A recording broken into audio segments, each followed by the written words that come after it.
ஹரஹர சங்கர, ஜெய ஜெய சங்கர, காஞ்சி சங்கர, காமாட்சி சங்கர. இந்த அருள் கடாட்சியம் இறைவனுடைய அருளாலும் குருநாதருடைய திருவருளாலும் இந்த மாநாடு நடந்து கொண்டு இருக்கிறது. காலையில் வரும்போது கூட மாநாட்டில் மக்கள் வெள்ளமே இல்லைன்னு சொன்னாங்க. திருவாசகத்தை படிக்கும்போது உருகி பெருகி அறிந்து புரிந்து தெரிந்து உணர்ந்து படிக்க வேண்டும் சொல்லுவாங்க. முதல்ல பர்ணசாலையில் மணிவாசக பெருமானும் சிவபெருமானும் தான் அந்த முற்றோதலை பண்ணாங்க. அதனால் திருவாசகத்தில் இருக்கட்டும், திருவாசகத்திற்கு கூட்டம் சேரணும்னு சொல்லி அவசியம் இல்லை. ஆத்மார்த்தமான அந்த பணி தொடரணும், செய்ய வேண்டிய கடமையை செஞ்சுக்கிட்டு இருக்கணும். அப்படின்ற மாதிரி இந்த மாநாட்டை ஒரு விழிப்புணர்ச்சியோட வல்லமையோட திறமையோட நடத்தி கொண்டிருக்கும் நம்மளுடைய அடியார் அவர்களை வாழ்த்தி, மென்மேலும் அவரும் அவர்களோடு உடன் பணியாற்றுகின்ற ஆத்மார்த்தமான அணுக்கத் தொண்டர்களாக சைவ திருமுறைக்குள் வந்து சைவமாகவே வாழ்ந்து சிவமாகவே உணர்ந்து திருவடி சேரக்கூடிய இறைவனுடைய புகழ் பாடக்கூடிய அத்துணை அடியார்களுக்கும் காவி தரித்து கமண்டலம் ஏந்தி சந்நியாசம் ஏற்று உத்ராட்சம் அணிந்து பரம்பொருளாகவே காட்சியளிக்கின்ற அவர்களையும் வணக்கத்தையும் வாழ்த்துக்களையும் திருவடி வழங்கி, சிவமாக சைவ திருமுறையில் அடியார்களாக அடியவர்களாக ஆன்மீக அன்பர்களாக கலந்து கொண்ட அனைவருக்கும் எங்களுடைய ஆதிசங்கர் ஆச்சாரியா பீடத்தின் சார்பாகவும் முதற்கண் வணக்கத்தையும், இந்த மாநாட்டில் பங்கேற்கவும் பாராயணம் செய்தவும் வழிபாடு செய்யவும் இந்த மீனாட்சி திருமண் இடத்தில் சொக்கநாதர் ஆலவாயினுடைய அரசாட்சி செய்கின்ற மாமதுரையில் திருப்பாதங்களை பதித்த அடியார் அனைவருக்கும் கோரான கோடி வணக்கத்தை தெரிவித்து, இந்த எங்களுடைய ஐயா அவர்கள் ஆசைப்பட்டதற்கிணங்க ஒரு 4 நல்ல வார்த்தைகள் கற்பக விருட்சமாக, கற்பகத்தினுடைய சொரூபமாக, வித்தாக விதையாக, நாளை வளர்ந்து செழிக்கும் ஒரு மரமாக, நம் மனதில் ஆளூன்றி நிற்கக்கூடிய ஒரு வார்த்தையினுடைய வடிவமாக இந்த இடத்தில் இறைவன் அருளாலும் மனம் மெய் மூலிகளால் வணங்கி உங்கள் திருவடிகளை வேண்டி யான் உன்னை இன்று உரைக்குமாறு உணர்த்தே என இறைவனுடைய அருளாலும் மணிவாசக பெருமானுடைய குருவருளாலும் இந்த இடத்தில் இந்த நேரத்தில் அவருடைய மக நட்சத்திரத்தில் இறைவனோடு இறைவன் புகழை பாடுவதற்கு நமக்கெல்லாம் ஒரு வாய்ப்பினை அளித்த இறைவனுக்கு நன்றி சொல்லி, இந்த வாய்ப்பினை அலங்கிய ஆண்டவருக்குள் அடியாராக இருக்கக்கூடிய அடியார் வேறல்ல, ஆண்டவர் வேறல்ல, பிரம்மனுக்கும் விஷ்ணுக்கும் காணாத திருவடிகளை அடியவர்களுக்கு வழங்கிய ஆண்டவன் போல அடியார் புகழ் பாடக்கூடிய தொண்டர்களாக வந்திருக்கக்கூடிய உங்களோடு இதை பகிர்ந்துக்குவதில் மிக்க மகிழ்ச்சி அடைகிறோம்.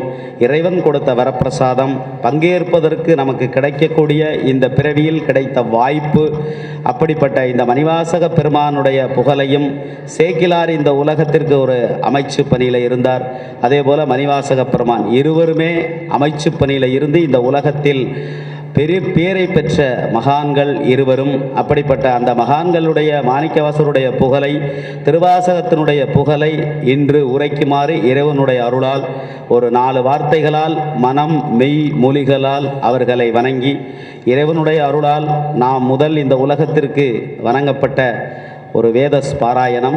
ஓம் நமோ வசிஷ்டாய மகாவிரதாய பராசரம் வேதநிதிம் நமோஸ்தே நமோஸ்து அனந்தாய மகோரகாய நமோஸ்தி சேவிய காசேவிய நமோஸ்து ரிஷப்பிய பரமம் பரோசாம் தேவசி தேவம் வரதம் வரானாம் சகஸ்ர சீர்சாய நமக்ஷிவாய சகஸ்ரநாமாய ஜனார்தனய. இது என்ன அர்த்தம்னா, வேதத்தை கொடுத்தவர்கள் இருந்து நம்முடைய தாய் தந்தையர் இந்த உலகத்துக்கு கொடுத்தது வரைக்கும் 1000 தலைகள் பூண்ட ஜனார்தனிலிருந்தும் ஆதிசேஷனிலிருந்தும் இவர்கள் அத்தனையும் கொண்டு செலுத்தக்கூடிய நம்முடைய பரம்பொருளையும் வணங்கி, பரம்பொருளுடைய அனுகிரகம் பெற்ற அம்பாலையும் வணங்கி, இந்த உலகத்திற்கு கொடுத்தக்கூடிய வரப்பு சாதமாக இந்த உலகத்திற்கு வழங்கிய இறைவன் ஏதாவது ஒன்று செய்யணும், அப்படிதான் இப்போ செஞ்சுக்கிட்டு இருக்கார். பாரதி சொல்வது போல, தேடி சோறு நிதம் தின்று பல சின்னஞ்சிறு கதைகள் பேசி மனம் வாடி துன்பம் மிக உழன்று பிறர் வாட பல செயல்கள் செய்து நரைகூடி கிளப்பருவம் எய்தி கொடும் கூற்றுக்கு இறையென பின் மாயும் வேடிக்கை மனிதன் போல வீழ்வாய் என நினைத்தாயோ என்று பாரதி சொல்வார்.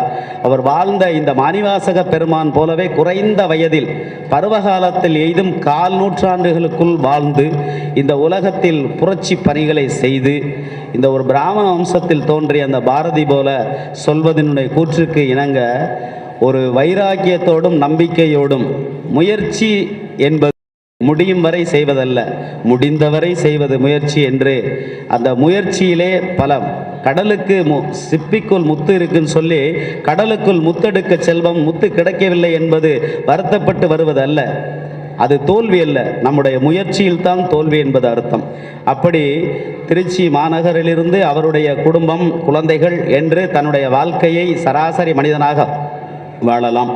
இங்கே உள்ள அடியார்களெல்லாம் சந்தித்து இதனுடைய சாராம்சமாக இந்த மணிவாசக பெருமானுடைய மண்ணை விட்டு மறைந்த தன்னை விடுவித்த மக நட்சத்திரம், இந்த நட்சத்திரத்தில் இந்த ஒரு வழிபாடையும் குரு பூஜையும் திருவாசகத்தை வெளிப்படுத்தும் நோக்கமாக, அதுவும் ஒரு ரிட்டையர்டு ஐஜியாக இருந்தக்கூடிய பொன் மாணிக்கவேல் அவர்களை உயர்ந்த எண்ணத்தோடு நல்ல ஒரு லட்சிய மனிதரை கொண்டு வந்து அவருடைய தொடக்க விழாவாக எங்களை எல்லாம் குத்துவலுக்கு ஏற்றி அதை வழிபாடு செய்யக்கூடிய அமைப்பு. அப்துல் கலாம் சொல்லுவார், இந்த குத்துவலுக்கு ஏற்றுவது இந்துக்களுடைய பாரம்பரியம், ஒற்றுமையில் வேற்றுமை காணக்கூடிய நாடு இது பாரத பூமி. அதனால் அப்துல் கலாம்கிட்ட ஒரு சின்ன குழந்தை தேய்ச்சிச்சு, இந்தியா வேற்றுமையில் ஒற்றுமை என்று சொல்லுகிறீர்களே என்னன்னு கேட்கும்போது, இந்துக்களுடைய சாஸ்திரம் ஒரு குத்துவிளக்கு, அதை ஏற்றுவனோ நான் ஒரு முஸ்லீம், அதை ஏற்ற பயன்படுத்துவதோ மெழுகு கிறிஸ்டின், இதுவே இந்துக்களுடைய பாரம்பரியம் என்று சொல்வார். அது மாதிரி விளக்கேற்றி அந்த வழிபாடு செய்து அபிஷேகம் செய்து அம்பாளுடைய அனுகிரகத்தினுடைய வடக்கு வாசல் மோட்சப்பகுதி, எங்களையெல்லாம் மோட்சத்துக்கு கொண்டு போகக்கூடிய இந்த ஒரு உத்தரகோஷம் அங்கேனா என்ன அர்த்தம், நம்முடைய உடல் பகுதியினுடைய வடக்கு பகுதி, உத்தரம் என்பது வடப்பகுதி, வடக்கு கோபுரத்திலிருந்து கைலாய வாத்தியத்தோடு இறைவனுடைய அனுகிரகத்தில் நம்மை எல்லாம் அழைத்து வந்து நல்ல ஒரு அமுது கொடுத்து அவர்களோடு சேர்ந்து ஒற்றுமையாக உலமாற பணி செய்து இந்த மாநாட்டை வெற்றி மாநாடாக சிறப்புற நடத்தி கொண்டிருக்கும் வேளையில் 10 சன்னியாசிகளும் அழைத்து வந்து மிக மிக புண்ணியம். இந்த உலகத்தில் பசி என்று வருபவர்களுக்கும் இல்லாதவர்களுக்கு வேணுன்ற நேரத்தில் கொடுக்கக்கூடியது இதனுடைய காவி தரித்து சந்நியாசம் ஏற்று கமனல் என்று அவர்களுக்கு நாம் உணவு கொடுப்பது. அவர்களெல்லாம் பரிபூர்ணமாக இங்கிருந்து ஆசி வழங்கி கொண்டிருக்கிறார்கள். நிச்சயமாக இந்த குரு பூஜையில் எங்கு இருக்கிறாரோ இல்லையோ நிச்சயமாக மணிவாசக பெருமான் நம்மிடையே இருப்பார். பரம்பொருளை கரம் பிடித்து கூட்டி வந்து இந்த மாநாட்டினுடைய வெற்றி மாநாடாக அவர்களுடைய குடும்பம் 21 தலைமைக்கு ஆசீர்வாதம் செய்யக்கூடிய அளவிற்கு ஒரு புண்ணியத்தையும் நிச்சயமாக வழங்குவார் என்று சொல்லி, முதல்ல நான் எங்கே பேச போனாலும் மாதா பிதா குரு தெய்வம், முதல்ல நம்ம எவ்வளவு சந்நியாசம் ஏற்றாலும் தாயினுடைய புகழை ஒருவர் நிச்சயமாக தெரிந்து கொள்ள வேண்டும். இது எங்கள் ஆதிசங்கர பகவத் பாலாலும் மாத்ருகா பஞ்சகத்தின் மூலமாக பட்டினத்து சுவாமிகள் துறவேற்று 10 பாடல்கள் பாடி ஞான நெருப்பால் தாயினுடைய இந்த உலகத்துக்கு அனுகிரகத்தை தெரிவித்தவர். கருப்பையில் சுமந்த தாயை தன்னுடைய தோல் மார்பில் சுமப்பது தவறில்லை என்று சொல்லக்கூடிய ஆதிசங்கரருடைய பகவத் பாதாளுடைய வழிவந்த நாமெல்லாம் தாயை போற்ற வேண்டும். அதனால் தாயினுடைய 4 வார்த்தைகள் நம்மெல்லாம் பேசி அந்த திருவாசகம்னா என்ன, அதை ஏன் படிக்கிறோம், எதுக்காக படிக்கிறோம், அந்த நூலினுடைய பெருமை என்ன, இந்த 12 திருமுறையும் இயற்றினுடைய அந்த நாயன்மார்கள் 12 திருமுறைக்குள் சென்றவர்கள் 8ஆம் திருமுறைக்கு மட்டும் ஏன் இவ்வளவு புகழ், எட்டாத கனியை தொட்டுவிடும் சிகாமந்திரத்திற்கு ஒரு இணையான 8வது திருமுறை இந்த திருவாசகத்திற்கு ஏன் இவ்வளவு மகிமை, மாணிக்க வாசகருடைய முன்ஜென்மா என்ன, ஏன் இறைவன் காரணம் இல்லாமல் காரியத்தை இந்த மதுரை மண்ணில் நடத்தி வைத்தார், இதெல்லாம் நம்ம உணரணும் புரியணும். எல்லா இடத்துலையும் திருவாசகம் படிக்கிறோம். ஐயா வரும்போது நாங்கள் சொன்னோம், ஐயா நம்பிக்கை, அவங்களே சொன்னாங்க நம்பிக்கை 51 சேதத்தில் போனோம், யாருமே செய்யாத ஒரு காரியத்தை நீங்கள் 51 மாநாடு போடணும்னு நான் தான் விண்ணப்பத்தை வச்சேன். அதுக்கு என்ன வேணும் உதவிகள் எந்த மாவட்டத்தில் வேணாலும் சொல்லுங்கள், நாயன்மார்களோட நம்ம பண்ணிட போகிறோம். அதனால் 51 தேசத்தில் 51 மாநாடு 51 பதிகத்தினுடைய ஞாபகார்த்தமாக மணிவாசகர் சென்றது வைப்புத்தலம் அப்படின்றது 9. அந்த 9 இடத்துல உலகத்திற்கு சென்றார். வைத்து தலமாக மீதையெல்லாம் 51 பதிகமாக வைத்து தலைப்புகளை கொண்டாந்தார். அப்படிப்பட்ட 51 மாநாடு செயற்கரிய செய்களை செய்யும் போது நிச்சயமாக உலகத்திற்கு முன்னால் நீங்கள் காண்பிக்கப்படுவீர்கள். இறைவன் காரணமில்லாமல் ஒரு காரியத்தை இன்னாருக்கு இந்த பணி அப்படின்னு சொல்லி இந்த பூலோகத்திற்கு கொடையாக வழங்கிய விதமாக வெற்றியின் மாநாடாக நீங்கள் 51 தேசத்தில் போய் 51வது மாநாடு நடக்கும்போது நீங்கள் அதிசயமான ஒரு மாநாட்டினுடைய ஒரு கதாநாயகனாக இந்த உலகத்திற்கு வெளிப்படுத்துவீர்கள். சேக்கிலார உலகத்தை பார்க்கக்கூடிய ஒரு அமைச்சராக இருப்பவருக்கு இறைவனே உலகமெல்லாம் அடியெடுத்து கொடுத்தார். அப்படிப்பட்ட உலகத்திற்கு முன்னால் சேக்கிலாரை காண்பித்தது போல, மணிவாசக பெருமானை காமிச்சது போல, இன்றும் தம்மையும் ஒரு பொருளாக்கி நாய் சிவிகை ஏற்றுவித்த நாயகனை பாடாமல் யார் ஒருத்தரை பாடுவது என்பது பாவை பாடிய வாயால் கோவை பாடுக என்று கூறுவதற்கு ஏற்ப காதலன் காதலி போல மாணிக்க வாசகரும் சோவுருமானும் இருந்தார்கள் என்பது நம்முடைய கூற்றுக்கு இணங்க, அடியார்களுடைய அந்த கூற்றுக்கு இணங்க நாமெல்லாம் செய்திகளில் காதார கேட்டு வந்திருக்கிறோம். அப்படிப்பட்ட 4வரில் இல்லாத புகழ், 63 நாயன்மார்களுக்கு இல்லாத புகழ் ஏன் மாணிக்க வாசகருக்கு வந்தது? ஒரு 4 செய்தி. அதை நம்ம கற்பக விருட்சமாக ஆத்மார்த்தமான, எல்லோரும் கடவுளை படித்தார்கள், ஆனால் ஆத்மார்த்தமான இறைவனை கடவுளாக ஆத்மார்த்தத்தில் ஆவுடை நாயகனாக ஆத்மநாத சுவாமிகளாக தன்னுடைய ஆத்மாவில் சுமந்தார். அதுவே மாணிக்கவாசகர். அப்படிப்பட்ட அந்த மாணிக்கவாசகருடைய புகழை இன்று நாம் பேசுவதற்கு புண்ணியம். அதை கற்றலின் கேற்றலின் நன்று கேட்பவருக்கு அதை விட புண்ணியம். அதனால் ஒரு நிமிஷம் நம்முடைய தாயும் தந்தையும் இந்த உலகத்துக்கு கொடுத்தவர்களையும் குருமார்களையும் வணங்கி அதற்காக 2 வார்த்தையை தாயினுடைய வணக்கத்தை சொல்லுவது வழக்கம். தாயிலிருந்து தான் ஒரு தலைமுறை துவங்குகிறது. ஒவ்வொரு தாயும் ஒரு சகாப்தம், ஒரு வரலாறு.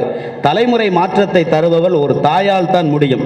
மாதா வயிறறிய வாலா ஒரு நாளும். வாரியார் எங்க பேசினாலும் இந்த வார்த்தையை சொல்லிடுவார். மாதா வயிறறிய வாலா ஒரு நாளும், மாதாவை ஒரு நாளும் மறக்க வேண்டாம். உலக நீதி. தாயினுடைய காடலில் தான் சொர்க்கம் இருக்கிறது சொன்னவர் நபிகள் நாயகம்.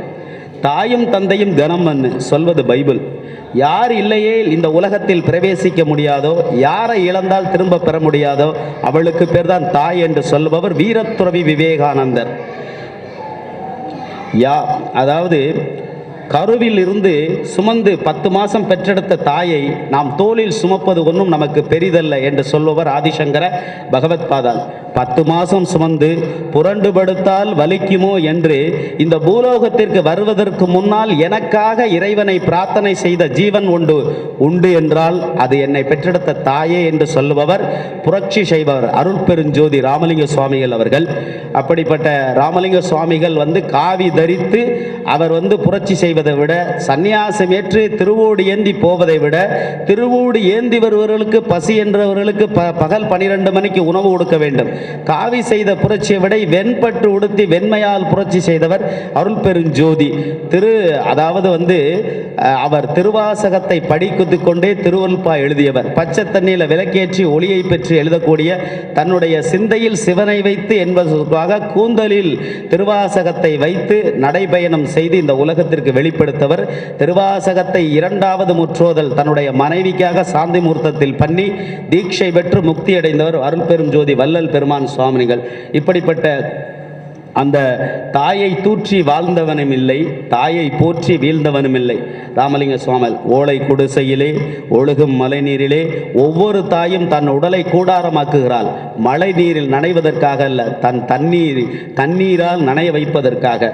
முடியாத காரியம் ஒன்று என்றால் தாய் அன்பிற்கும், முழுவயிறு காணாத தந்தைக்கும், முதுகெலும்பு பாடுபட்ட தாய்க்கும் முதல் வணக்கத்தையும், இந்த உலகத்திற்கு முகவரியை விட்டு சென்ற நம்முடைய தாய்க்கும் முதல் வணக்கத்தை தெரிவித்து இந்த அருள் கடாட்சியமான இந்த மாநாட்டினுடைய நம்மளுடைய சொற்பொழிவும், இந்த மாநாட்டினுடைய அர்த்தத்தையும் வேதத்தையும் சொரூபமாக ஞான வேள்வியினுடைய அம்பலத்தானுடைய புகழை நாம் சொல்ல வேண்டும்.